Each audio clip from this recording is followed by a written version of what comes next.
Hello everyone, welcome to my channel. Guys, आज मैं आपके लिए जो वीडियो बनाने जा रही हूँ उसका टॉपिक है कि आप अपनी मैनिफेस्टेशन पावर को कैसे बढ़ा सकते हैं आप जिस भी सिचुएशन में हैं, और अपनी सिचुएशन में रहते हुए आप कैसे अपनी मैनिफेस्टेशन को बढ़ाएं ताकि आपकी जो भी इच्छा है वो अति शीघ्र पूरी हो, जल्दी से जल्दी पूरी हो। इसके लिए क्या करना है वो सब मैं आपको इस वीडियो में बताऊंगी। तो आप अपने प्रभु का या जो भी आपके इष्ट देव हैं उनका नाम लीजिए, और मैं पाइल्स बना करके आपकी रीडिंग करूंगी। आप अगर चाहें तो कोई पाइल सिलेक्ट अपने लिए कर सकते हैं, और नहीं तो अगर आप ऐसा चाहते हैं कि आप सारी ही रीडिंग को देखना चाहते हैं तो आप ऐसा भी कर सकते हैं।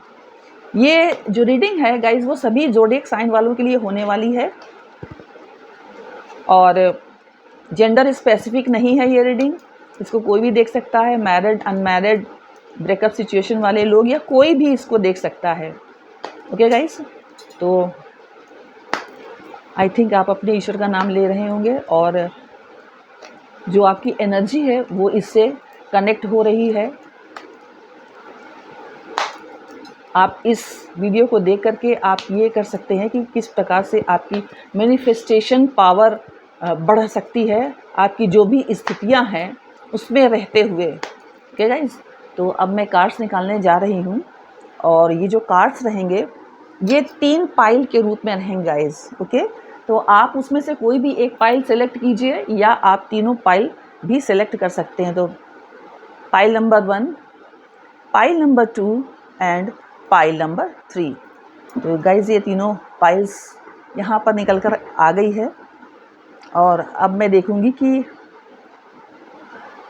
पहले तो आप इन तीनों पाइल्स में से अगर आपका मन हो कोई पाइल सेलेक्ट कर लीजिए, या अगर आपकी इच्छा पूरी रीडिंग देखने की है तो आप ऐसा भी कर सकते हैं। तो अब मैं पाइल्स को ओपन करने जा रही हूँ। पहली पाइल नंबर 1 द क्रिएटर की है, पाइल नंबर 2 फाइटिंग की है, और पाइल नंबर 3 प्लेफुलनेस की है। ओके गाइज, तो यहाँ पर जो गाइज कार्ड्स आए हैं वो आपके लिए कुछ संदेश लेकर के आए हैं। आपकी जो स्थितियाँ हैं उसको उससे संबंधित कुछ बातें मुझे बतानी है आपको, और फिर आप अपनी स्थितियों में रह करके किस प्रकार से अपनी मैनिफेस्टेशन पावर को बढ़ा सकते हैं। ये मैं जब तीनों पाइल्स के विषय में बात कर लूँगी फिर मैं आपको वो विधि बताऊँगी कि आप जो भी आपकी सिचुएशन इस समय चल रही है उसमें रहते हुए आप किस तरह से अपनी मैनिफेस्टेशन पावर को बढ़ा सकते हैं। तो पहले मैं देखूंगी कि आपकी स्थिति क्या है। जिन्होंने पाइल नंबर 1 अगर सिलेक्ट किया है, और अगर नहीं भी सिलेक्ट किया है तो कुछ लोग इस सर्कमस्टेंसेस में या इस सिचुएशन में रह सकते हैं। तो गाइज यहाँ पर जो कार्ड आया है वो ये बता रहा है कि मेरे कुछ व्यूअर्स ऐसे भी हो सकते हैं जिनके अंदर क्रिएटिविटी ऊपर वाले ने भर भर के भेजी है, और अगर वो चाहें तो अपनी इस क्रिएटिविटी का यूज़ करके बहुत कुछ खुद भी प्राप्त कर सकते हैं और संसार को भी बहुत कुछ दे सकते हैं। गाइज, मैं यहाँ ये देख पा रही हूँ कि आप में से कुछ लोग ऐसे हैं जिन्होंने अपनी क्रिएटिविटी का यूज़ तो किया है, लेकिन कुछ लोग अभी भी अपनी क्रिएटिविटी का प्रॉपर यूज़ नहीं कर पा रहे हैं। किसी कारणवश हो सकता है उनके सामने कुछ ऐसे सर्कमस्टेंसेस हों जिनकी वजह से वो खुल करके अपनी क्रिएटिविटी को यूज़ नहीं कर पा रहे हैं, और किसी सिचुएशन में अपने आप को बंधा हुआ सा महसूस कर रहे हैं। इस वजह से वो अपनी क्रिएटिविटी खुल के नहीं यूज़ कर पा रहे हैं, और चाहते भी हैं कि वो यूज़ करें, और लेकिन समस्याओं के रहने की वजह से वो ऐसा नहीं कर पा रहे हैं। तो गाइज़, आपके लिए मेरी ये आपको सजेशन है कि आपकी समस्या जो है वो अपनी जगह है, लेकिन आप हर हाल में जो आपको ईश्वर ने, ऊपर वाले ने पावर दिया है क्रिएटिविटी का, तो आप कुछ नया करके दिखाइए। आप बहुत कुछ कर सकते हैं, आपके अंदर बहुत पोटेंशियल ऊपर वाले ने दी है। तो आप कुछ ऐसा अपना समय निर्धारित कीजिए या टाइम टेबल इस तरह से फिक्स कीजिए कि जो आपकी मेन रिस्पॉन्सिबिलिटी है वो तो चलती ही रहे, लेकिन साथ ही साथ आपके अंदर जो स्पेशल क्वालिटी ऊपर वाले ने क्रिएटिविटी की दी है, उसका आप यूज़ करके कुछ नया करके दिखाएं, ताकि आपका जीवन भी आगे बढ़े और दूसरों को भी कुछ आपसे प्राप्त हो, कुछ नई चीज़ संसार को आपसे प्राप्त हो। ओके गाइज, तो ये कार्ड यही बता रहा है कि आपके अंदर क्रिएटिविटी की क्षमता, कुछ नया सृजनात्मक करने की क्षमता कूट कूट कर भरी हुई है, और आप उसका उपयोग करके अपने जीवन को उन्नति के रास्ते पर ले जा सकते हैं। यानी जो भी आपकी मान लीजिए फाइनेंशियल स्टेटस है, उसमें आप इम्प्रूवमेंट कर सकते हैं, या आपकी मान लीजिए कोई आपकी मान लीजिए पर्सनल लाइफ में कोई प्रॉब्लम है, तो आप अपने कुछ क्रिएटिविटी नेचर को यूज़ करके ऐसा कुछ करें कि आपके संबंधों में जो दरार अगर आई हो वो ठीक हो जाए। यानी कहने का मतलब है, आपके पास जो स्पेशल पावर भगवान ने दी है उसका आप सदुपयोग करें, और ये ना सोचें कि अभी हमारी स्थिति ऐसी है, इसमें मैं कैसे कर सकता हूँ या कैसे कर सकती हूँ, इसमें तो ये प्रॉब्लम, इसमें तो वो प्रॉब्लम। ऐसा गाइज आपको नहीं सोचना है। देखिए, प्रॉब्लम तो ज़िंदगी भर सबके साथ बनी ही रहती है। अब हमारी तारीफ तो तब होगी जब हम उस कंडीशन में रहते हुए अपने जो वो टैलेंट जो जनसाधारण को नहीं प्राप्त है लेकिन आपको प्राप्त है, तो उसको हम मैक्सिमम उसका यूटिलाइजेशन कैसे करें, यही बस आपको सोचना है। क्योंकि कहीं ना कहीं आपके अंदर वो क्षमता जो सबके पास नहीं होती है, वो कूट कूट करके भरी हुई है। ईश्वर ने आपको वो क्षमता दी हुई है, तो आपके लिए ये गाइडेंस आ रहा है कि आप अपनी उस क्षमता का प्रयोग करें। ये आप ना सोचें कि अरे मैं ये चीज़ कैसे कर पाऊँगा, कर तो सकता हूँ या कर तो सकती हूँ, लेकिन मेरे साथ तो ये प्रॉब्लम, मेरे साथ वो प्रॉब्लम। नहीं गाइज, आपको अपनी क्षमता का सदुपयोग करना है, सदुपयोग करना ही है आपको। अपनी जितनी आपकी कैपेसिटी है, जितनी आपकी क्षमता है, जितनी आपकी एनर्जी है, उसको आपको किसी प्रोग्रेसिव वर्क में, किसी क्रिएटिविटी वर्क में लगाना ही लगाना है, ताकि आप अपने लिए भी कुछ अच्छा कर पाएँ और संसार को भी कुछ नया करके दें। तो आपके लिए ये गाइडेंस प्राप्त हुआ है ऊपर वाले का, कि उन्होंने जो आपके ऊपर परम कृपा करके आपको क्रिएटिविटी की जो उन्होंने उपहार प्रदान किया है, उसका आप भरपूर उपयोग करें, ताकि आप अपने जीवन में स्टेबिलिटी और बैलेंस लाने में सफल हो पाएँ और संसार को भी कुछ करके दें। ओके गाइज, गाइज इस पूरी रीडिंग के अंत में मैं आपको बताऊंगी कि आप जो भी मैनिफेस्ट कर रहे हैं, अपनी जिस भी सिचुएशन में आप हैं, उस सिचुएशन में रह करके आप मैनिफेस्ट करें और आप अपने जीवन में उन्नति प्राप्त करें। किस प्रकार से आप ऐसा कर सकते हैं, किस तरह से आपको वो मैनिफेस्टेशन करनी है, ये मैं आपको बताऊंगी इस वीडियो के अंत में। जिन्होंने सेकंड फाइल चूज़ किया है, अगर या मान लीजिए फाइल नहीं भी चूज़ किया है, तो आप ये देखिए कि सेकंड जो कार्ड आया है वो आया है फाइटिंग का। गाइज, मैं यहाँ देख पा रही हूँ कि कुछ लोग ऐसे भी हैं जो अपने अंदर से ही लड़ने के लिए तैयार हैं, ईश्वर से लड़ने के लिए तैयार हैं। उन्हें अपनी स्थितियाँ जो उन्हें भगवान के द्वारा प्रदान की गई है, उन्हें अपनी स्थितियों से बेहद शिकायत है। बहुत वो नाराज़ हैं कि हमारे सामने वाले को ये मिला, ईश्वर ने हमको वो क्यों नहीं दिया, ये क्यों नहीं दिया, ऐसी मेरे में क्या खराबी है, मैं तो ये करता हूँ, मैं ये वो करती हूँ, मैं पूजा पाठ करती हूँ, मैं दान पुण्य करती हूँ, तभी मेरे जीवन से संघर्ष नहीं जा रहा है। इस तरह से उनके मन में अंतर्द्वंद चलता ही रहता है। कोई भी चीज़ अगर है, कोई चीज़ उन्हें चाहिए, उसके लिए थोड़ा बहुत उन्होंने प्रयास किया और वो चीज़ अगर उनको उसको प्राप्त करने में उन्हें सफलता नहीं मिली, तो कहीं ना कहीं उनका जो मूड है वो फाइटिंग वाला बन जाता है। वो मन ही मन भगवान से या ऊपर वाले से या ईश्वर से भी लड़ाई करने लगते हैं, उन्हें बुरा भला कहने लगते हैं, और ये नहीं देखते कि उन्होंने, देखिए गाइज, एक चीज़ मैं आपको बता दूँ, प्रत्येक मनुष्य को जो इस संसार में आया है, अपने साथ कुछ दुख और सुख लिखवा करके आया है। ठीक है, हमने अपने पूर्व जन्मों में जो कर्म किए थे, या कहना चाहिए कि सत्कर्म नहीं, दुष्कर्म जो किए थे, उन दुष्कर्मों का 90% भाग भगवान जी खुद माफ़ करके देते हैं। खुद माफ़ करके तब हमें जन्म देते हैं। सिर्फ हमें 10% ही भुगतना पड़ता है, और उसी 10% में ही इंसान, चूँकि इंसान बहुत कमज़ोर प्राणी है, तो उसी 10% को ही भोगने में वो इंसान बहुत ज़्यादा डिप्रेस्ड हो जाता है, बहुत ज़्यादा विचलित हो जाता है, अपने रास्ते से भटक जाता है, तरह तरह से अपने आप को दुख देता है, अपने साथ में जो आपके साथ है उनको दुख पहुंचाता है, या अपने परिवार वालों के लिए दुखदाई बन जाता है। इस तरह की एक्टिविटीज़ लोग कर रहे हैं फाइटिंग मूड में आकर के। तो गाइज़ आपको ये नहीं करना चाहिए। कहीं ना कहीं आप अपने अंदर को आपके अंदर की जो पॉजिटिविटी है उसको ख़त्म करके आप नेगेटिविटी की ओर बढ़ते चले जा रहे हैं। ये आपको नहीं करना है। आपको अपने अंदर ये संघर्ष नहीं करना है कि मेरे साथ ऐसा क्यों हो रहा है, मेरे साथ वैसा क्यों हो रहा है। आपको हमेशा नेगेटिव माइंडसेट में नहीं रहना है। माना कि विषम परिस्थितियां हैं जो आपको अभी खुशियां नहीं दे रही हैं, तो आप खुशियां पाने की कोशिश कीजिए, आप स्पिरिचुअल होइए, आप मैनिफेस्टेशंस करिए, तो इससे आपके जीवन में पॉजिटिविटी ज़रूर आएगी। अच्छा, एक चीज़ मैं गाइस आपको ये और बताना चाहती हूँ, आप जब किसी भी प्रकार का मैनिफेस्टेशन वर्क करें तो उसके लिए ये बहुत ज़रूरी है कि आपका माइंडसेट 101% पॉजिटिव माइंडसेट आपको रखना पड़ेगा। अगर आप अपने मन में इफ़ बट किंतु परंतु ये सब लेकर के चलेंगे, आप अपने माइंडसेट को पॉजिटिविटी नहीं प्रदान करेंगे, आप अपने ऑरा को क्लीन नहीं रखेंगे, तो कहीं ना कहीं जो आप मैनिफेस्टेशन कर रहे हैं उसमें आप जो आपके मन के अंदर की नेगेटिविटी है वो भी प्रवेश कर रही होती है।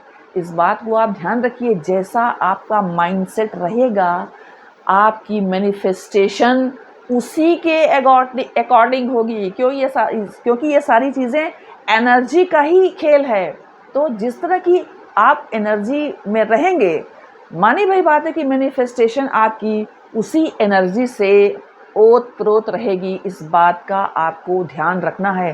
तो इसलिए जब भी आप किसी भी प्रकार का मैनिफेस्टेशन करें तो आपका जो ऑरा है वो बहुत क्लीन रहना चाहिए, और आपका जो माइंडसेट है वो बहुत शांत होना चाहिए। उसमें कोई इफ़ बट किंतु परंतु नहीं होना चाहिए। ना ही आपको ये अविश्वास रखना चाहिए कि पता नहीं ये मैं कर रही हूँ या ये मैनिफेस्टेशन कर रहा हूँ ये सक्सेसफुल होगी या नहीं होगी। इस तरह की जो दुविधा वाली स्थितियाँ हैं वो आपको मैनिफेस्टेशन के समय नहीं सोचनी है। पूर्ण रूप से आपको पॉजिटिव माइंडसेट में ही रहना है। ठीक है। तो अगर मान लीजिए कुछ लोगों ने पाइल नंबर 2 को अगर सिलेक्ट किया है, तो ये पाइल ये बता रही है कि फाइटिंग मूड में अगर आप हैं, नेगेटिव माइंडसेट में हैं, तो आपको ये ध्यान रखना है कि अगर आप खुद ही अपने लिए नेगेटिव ऊर्जा को मन में धरे हुए हैं, गट्ठर बांधे हुए हैं नेगेटिविटी का, तो कैसे पॉजिटिविटी आपकी ओर आएगी, कैसे पॉजिटिविटी आपकी तरफ अट्रैक्ट होगी। जैसी ऊर्जा में आप रहेंगे उसी प्रकार की ऊर्जा तो आप अट्रैक्ट करेंगे। तो इस बात को आप विशेष ध्यान में रखना है आपको, और इसलिए आपको नेगेटिव माइंडसेट से पॉजिटिव माइंडसेट में आना ही है, और तब आपको जो मैनिफेस्टेशन है वो पूर्ण रूप से पॉजिटिविटी से भरा होगा, और आपका मैनिफेस्टेशन 101% वर्क करेगा। और जिन लोगों ने पाइल नंबर 3 को सिलेक्ट किया है, या मान लीजिए नहीं भी सिलेक्ट किया है, आप डायरेक्ट सब देख रहे हैं, तो ये कार्ड आया है प्लेफुलनेस का।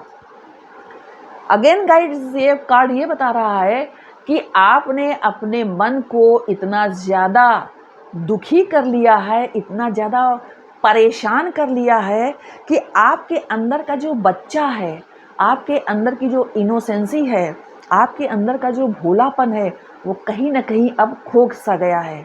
तो गाइज़, आपको ये नहीं करना चाहिए। अपने ऊपर आप ये अत्याचार मत कीजिए।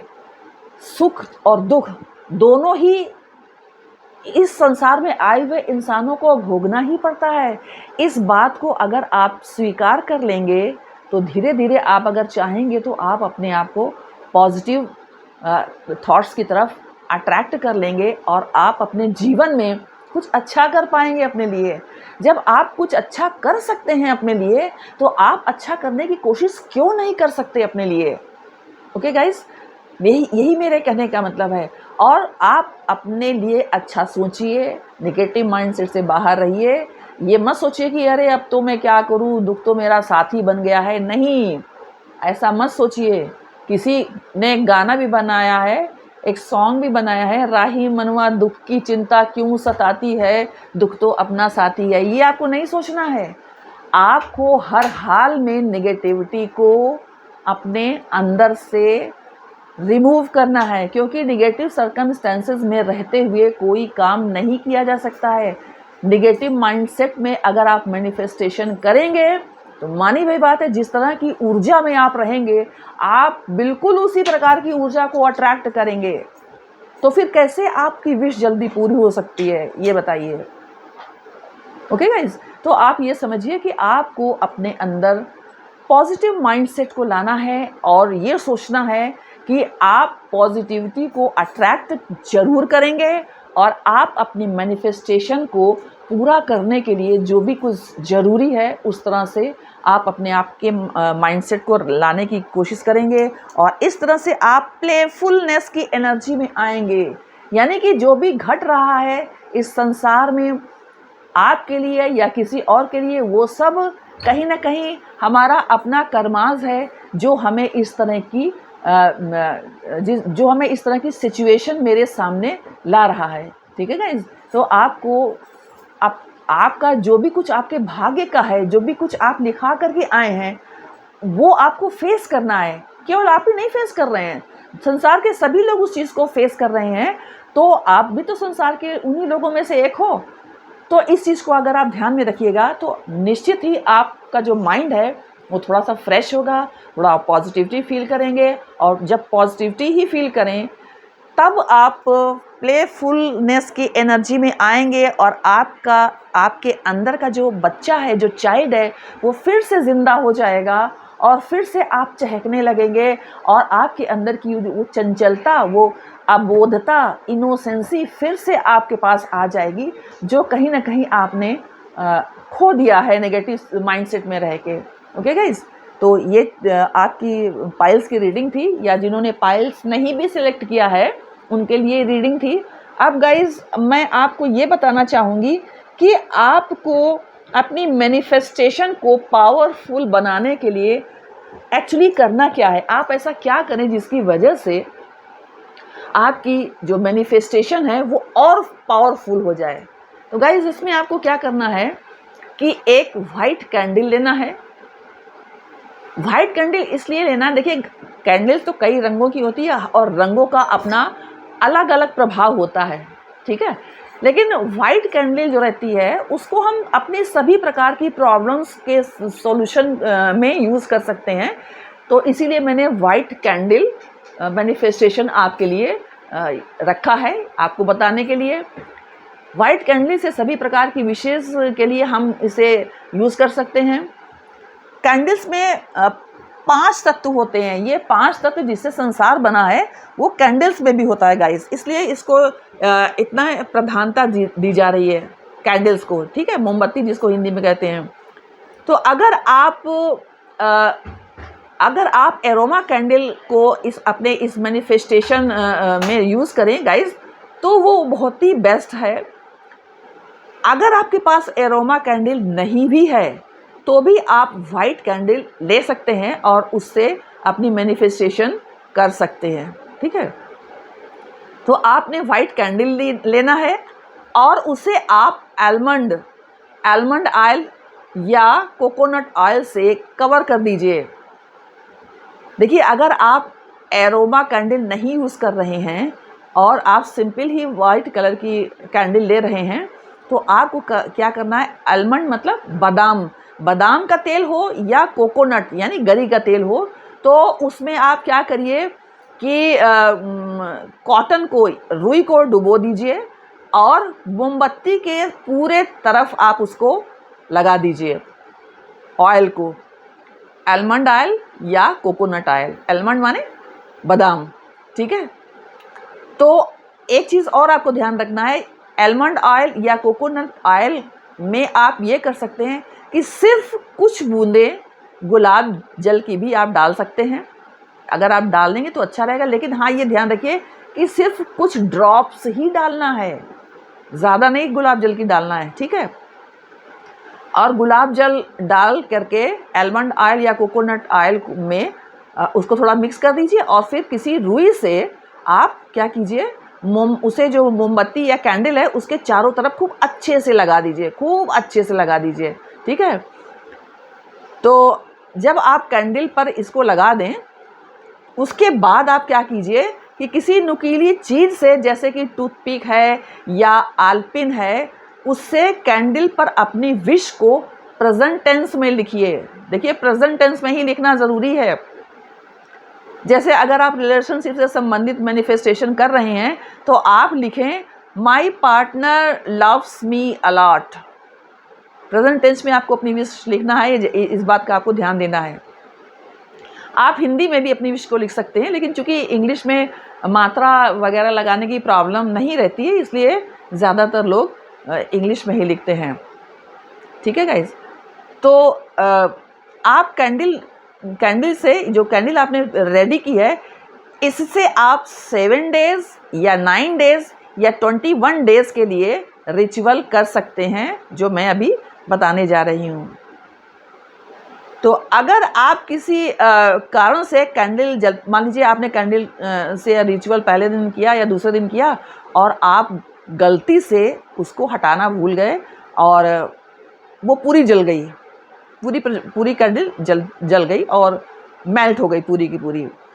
कोशिश कीजिए ऐसा ना हो, लेकिन अगर ऐसा हो भी गया है तो आपको दूसरी वाइट कलर की कैंडल लेना है और उसको उसी प्रकार से सारा उसको प्रिपेयर करना है जैसे अभी ऊपर मैंने बताया है। ठीक है, तो आप दूसरी कैंडल को लेकर उस पर ऑयल लगाकर अपनी विश लिखें जैसे पहले आपने लिखा था, और कंटिन्यू करें अपनी ये रिचुअल को, और अपनी विश भी आपको उस पर लिखना पड़ेगा। और अगर आप उसी कैंडल को यूज़ करना चाहते हैं तो आपको ध्यान देना पड़ेगा। आप मान लीजिए 7 डेज़ या 9 डेज़ या 21 डेज़ के लिए किसी प्रकार का आप ऐसा कीजिए, उस पर चिन्ह बना लीजिए। मान लीजिए अगर आप 21 दिन के लिए करना चाहते हैं रिचुअल, या 7 दिन के लिए करना चाहते हैं, या 9 दिन के लिए करना चाहते हैं, तो पूरी जो कैंडल आपने लिया है 7 डेज़ के लिए मान लीजिए करना चाहते हो, तो उसमें आप निशान बना लीजिए कि इतना एक दिन, इतना दूसरे दिन, ऐसे ऐसे करके आप जितने दिन के लिए रिचुअल करना चाहते हैं उसका निशान बना लीजिए। और फिर आप कैंडल को किसी जगह पर फिक्स कर दीजिए और फिर 7 टाइम्स या 11 टाइम्स आपको मोमबत्ती की लौ को देखते हुए अपनी विश को बोलना है।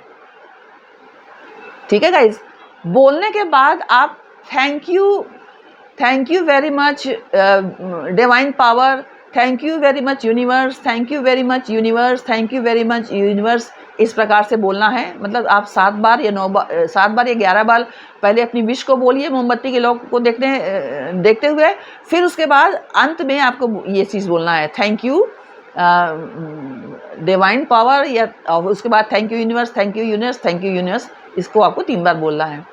इसके बाद आपको क्या करना है गाइस, आपको देखना है अगर मोमबत्ती वहाँ तक जहाँ आपने निशान पहले दिन के लिए बनाया है वहाँ तक अगर मोमबत्ती नहीं प्रज्वलित हुई है तो आप थोड़ी देर उसे जलने दें, और जो निशान तक जब मोमबत्ती पहुँच जाए तो आप क्या कीजिए कि कैंडल को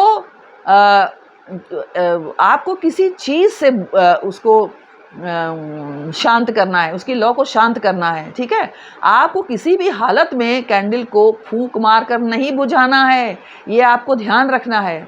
ठीक है, उसकी फ्लेम पर आप चम्मच या कोई दूसरी चीज़ रख दीजिए तो लौ शांत हो जाएगी। और ये सब चीज़ें आप किसी शांत स्थान पर बैठकर करें तो ज़्यादा अच्छा रहेगा, जहाँ कोई आपको डिस्टर्ब ना कर सके। ठीक है गाइस, तो ये थी white candle manifestation, white candle ritual. ये आप कर सकते हैं अपनी मैनिफेस्टेशन को और अधिक पावरफुल बनाने के लिए। तो और एक चीज़ का ये ध्यान रखिएगा गाइस कि आप किसी भी प्रकार का जब मैनिफेस्टेशन वर्क करें तो उसके पहले आपको मेडिटेशन करना है अच्छे से, ताकि आपका मस्तिष्क शांत रहे, किसी प्रकार का डिस्टर्बेंस आपका ब्रेन आपको ना करे, किसी प्रकार की नेगेटिविटी या कोई अन्य विचार आपके दिमाग में ना आने पाए, इस बात का आपको विशेष रूप से ध्यान रखना है। ओके गाइज, तो ये थी आपके लिए रीडिंग। अगर आपको पसंद आई हो तो लाइक, शेयर एंड कमेंट्स कीजिए। जय माता की।